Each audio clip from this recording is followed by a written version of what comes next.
Graças a Deus. A palavra que eu tenho para hoje encontra-se no Velho Testamento, no livro de Salmos, e é o Salmo 51, e eu quero ler do versículo 9 a 12. Mas antes, eu quero fazer um convite. Se você quer aprender mais um pouquinho da palavra de Deus, isso é muito bom, meus irmãos. Abaixo você vai encontrar todas as informações necessárias para se inscrever na FAEST Academia. E também quero pedir, não esqueça de deixar o seu like e se inscrever no canal. E divulgue também esse canal para outros, meus irmãos. Graças a Deus, obrigado então. Vamos à leitura da palavra. Salmo 51 e versículo 9 até o versículo 12.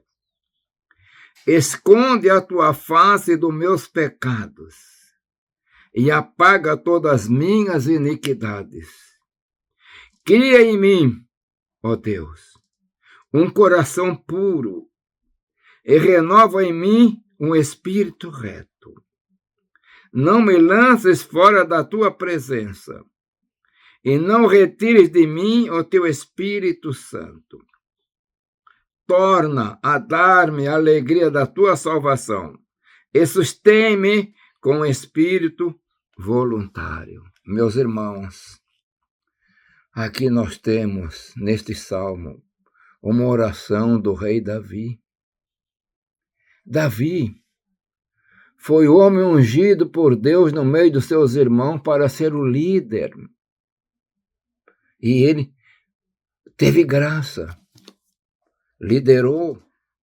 E a palavra fala dele como homem suave em salmos.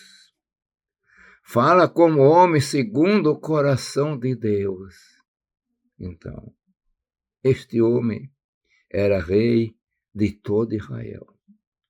De Davi haveria de proceder o Messias, e aconteceu. Mas Davi, contudo, se ele era homem, sujeito às mesmas falhas, às mesmas paixões que nós, tendo as mesmas necessidades de termos comunhão com Deus. Meus irmãos, ninguém é um super-homem diante de Deus.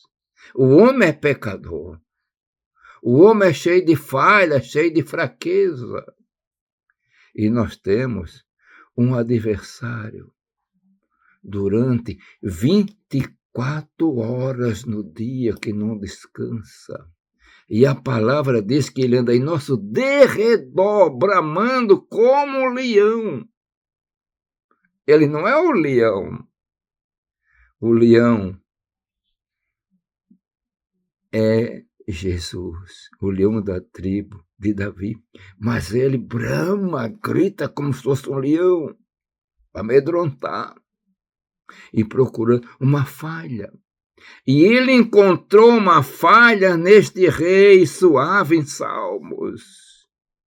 Nesse rei que tinha o seu coração segundo a vontade de Deus. E nós encontramos, Davi olha pela sua janela. O exército estava no campo de batalha. Não sabemos por que ele foi. E ele viu. E cobiçou. E colocou em prática. Adulterou. E o adultério, ele dá separação do homem com Deus. Mata a comunhão. E essa mulher ficou grávida. Ele entra no outro pecado. Através da guerra, ele mandou uma carta para o rei, para o comandante do exército, que era Joabe, que encontrasse uma armadilha para que Urias, o heteu, um dos seus valentes, morresse. E assim aconteceu. Então ele foi culpado de adultério e culpado de morte.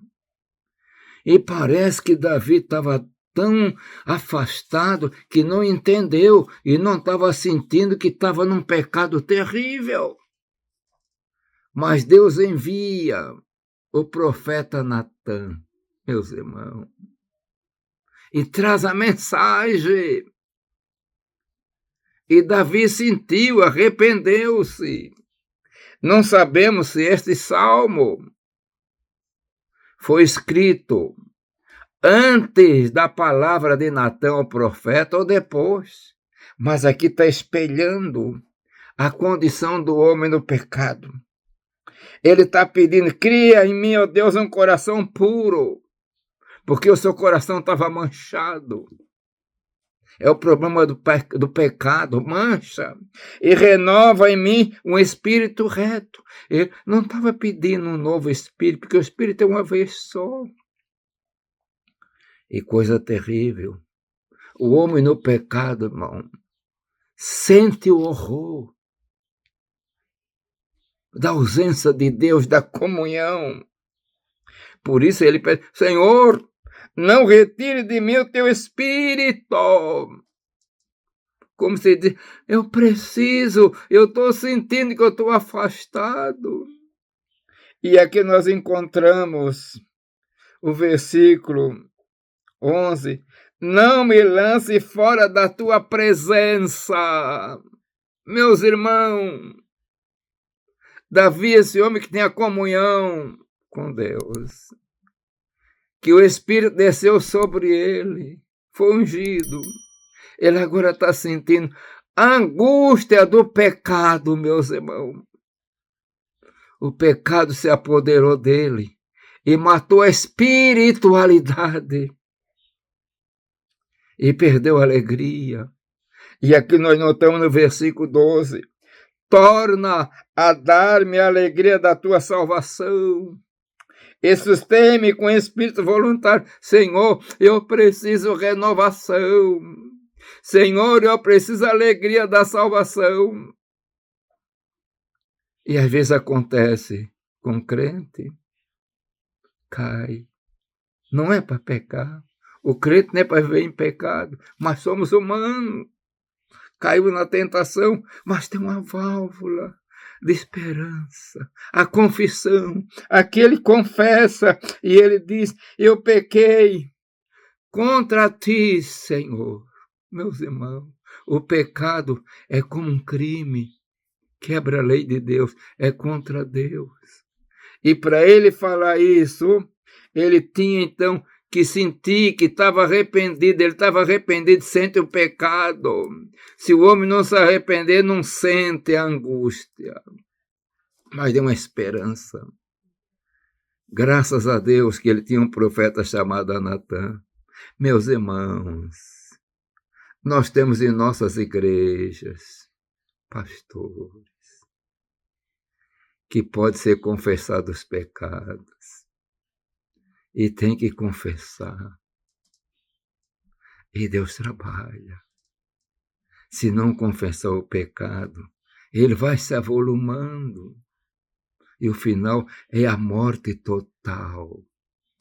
Mas Jesus quer abençoar. Graças a Deus que Davi teve Natã. Graças a Deus que nós temos na igreja pastores. E através da pregação da palavra poderosa, ungida, vai despertar no homem ou na mulher o seu pecado. E ele tem que correr para o perdão. Eu escutava umas histórias quando estava mais jovem, principalmente com pessoas nordestinas, que o largato ele tem uma briga constante com a cobra. É determinado tipo de cobra, o largato, eu nunca vi. E às vezes a cobra pica ele. E quando ele sente que foi picado por aquela cobra, ele sai desembestado, feito um doido, para procurar uma raiz que já tem sempre perto. Ele vai morder aquela raiz. Ele mordendo a raiz. Então dá o antídoto para ele. O veneno da cobra não tem poder sobre ele. Ele volta. E naquela guerra, ele vence a cobra. Meu irmão, é uma explicação, comparação grosseira. Na nossa vida espiritual, se alguém é picado pela cobra, nós estamos lutando contra o adversário, não podemos ceder para ele, temos que resistir. Mas tem uma raiz, chamada raiz de Jessé, que é Jesus. Corra para ele, peça perdão, coma dessa raiz, e você terá poder, ter graça para vencer o adversário. Que o Senhor te abençoe maravilhosamente. E eu quero orar. Pai eterno, abençoa teus servos, Senhor, para ter vigilância, ter graça, Senhor. Tu sabes a guerra contínua contra nós, uma guerra invisível do adversário. Mas abençoa o teu povo. É como disse Jesus. Peço que os livre do mal, livra-nos do mal, livra teu povo do mal, o mal satânico. Pai eterno, eu peço em nome de Jesus. Amém.